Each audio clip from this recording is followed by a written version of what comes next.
مسیح یسوع میں آپ سب کی سلامتی ہو۔ غیر زبان میں دعا کس کس کو آتی ہے؟ بہت ساروں کو آتی ہوگی، ٹھیک ہے۔ تو آج ہم غیر زبان کے بارے میں سیکھیں گے کہ خدا کا کلام غیر زبان کے بارے میں کیا کہتا ہے۔ آپ یقین جانیں کہ اس مذبح کے اوپر آج جتنی بھی باتیں ہوں گی وہ کلام سے ہوں گی، اور یہ میرا اپنا کلام نہیں ہوگا بلکہ یہ خدا کا کلام ہوگا۔ اور میں کوشش کروں گا کہ غیر زبان کے بارے میں جو بدعت پائی جاتی ہے اس کو آج ہم سیکھ سکیں۔ ہاللیلویا۔ تو چلے ہم ایک حوالہ پڑھتے ہیں، ویسے تو کوئی بھی پڑھ سکتے ہیں غیر زبان کے حوالے سے، لیکن خاص طور پر ایک آیت ہم پڑھنا چاہتے ہیں، پہلا کرنتھیوں 14واں باب اور اس کی 19ویں آیت۔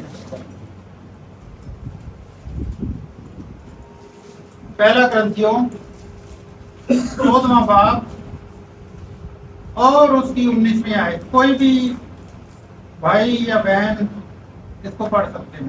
لیکن کلیسیا میں بیگانی زبان میں 10,000 باتیں کرنے سے مجھے یہ زیادہ پسند ہے کہ اوروں کی تعلیم کے لیے 5 ہی باتیں عقل سے کہوں۔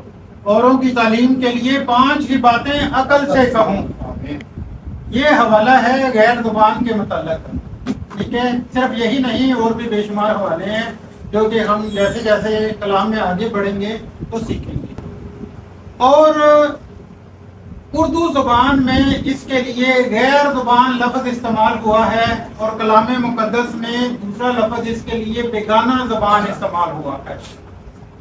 بیگانہ زبان بھی اس کے لیے لفظ استعمال ہوا ہے۔ انگلش میں ایک اور لفظ بھی اس کے لیے استعمال ہوا ہے، ادر لینگویجز۔ ادر لینگویجز جو بات کریں گے تو وہ بھی ان نون ٹنگ کی ہے۔ اس کے علاوہ جب ہم ہندی زبان کا ترجمہ کرتے ہیں، ہندی زبان میں اس کا مطالعہ کرتے ہیں، تو ہندی زبان میں غیر زبان کو انیہ بھاشا کہتے ہیں۔ انیہ بھاشا ہے جی، یہ سمجھ میں آنے والی زبان نہیں ہے، انیہ بھاشا۔ جو لوگ ہندی سمجھتے ہیں ان کو پتا ہوگا کہ یہ انیہ بھاشا ہے۔ پوری زمین پر جب انسان کو جب تخلیق کیا گیا تو پوری زمین پر ایک ہی زبان بولی جاتی تھی، سب کو پتا ہے۔ پوری زمین پر ایک ہی زبان بولی جاتی ہے۔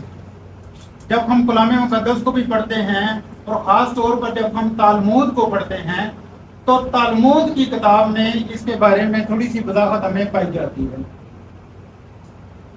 حام کا بیٹا تھا جس نے ایک جوان عورت سے شادی کی، اور اس سے ایک بیٹا پیدا ہوا جس کا نام اس نے نمرود رکھا۔ نمرود کلام کے مطابق ایک سورما تھا۔ نمرود کے بارے میں اگر آپ نے پڑھنا ہو تو بائبل سے آپ پڑھ سکتے ہیں پیدائش کی کتاب میں، ٹھیک ہے۔ تو خدا نے جب آدم کو پیدا کیا تو خدا نے آدم کو ایک کوٹ بھی عطا کیا تھا، ایک لباس عطا کیا تھا جسم کو ڈھانپنے کے لیے، آدم اور حوا دونوں کو۔ اور آدم کا یہ جو لباس تھا یہ نسل در نسل آگے جو تھا وہ پہنچتا رہا، آگے پہنچتا رہا۔ یہ سب سے پہلے جب خدا نے یہ کوٹ آدم کو دیا تو آدم سے حنوک کی ملکیت یہ کوٹ بنا۔ حنوک کے بارے میں کسی دن آپ کو بڑی تفصیل سے بتاؤں گا۔ لوگ سمجھتے ہیں صرف حنوک کے بارے میں 2 ہی آیات ہیں بائبل میں، ایسا بالکل نہیں ہے۔ حنوک کے بارے میں ایک بہت لمبی ایک تفصیل ہے، ٹھیک ہے جی۔ تو اس پر بات نہیں کریں گے۔ خدا سے یہ کوڈ جو ہے حنوک کو ملتا ہے۔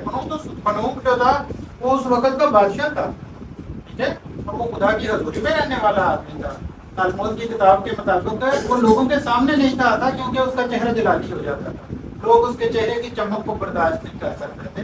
اس پر ہم بات کریں گے، سیکھیں گے۔ صرف حنوک کے اوپر میں ٹاپک ایک لے کے آؤں گا، ٹھیک ہے، اس میں سیکھیں گے۔ اچھا، یہ جو کوڈ تھا جس کی میں بات کر رہا ہوں، یہ کوڈ جو خدا نے آدم کو دیا، آدم سے آگے حنوک کو ملا، حنوک کے بعد یہ کوڈ متوسلا کو ملا۔ متوسلا کو، متوسلا کا پتہ نہیں، اس کی عمر بہت زیادہ تھی، 9 سے بھی زیادہ تھی۔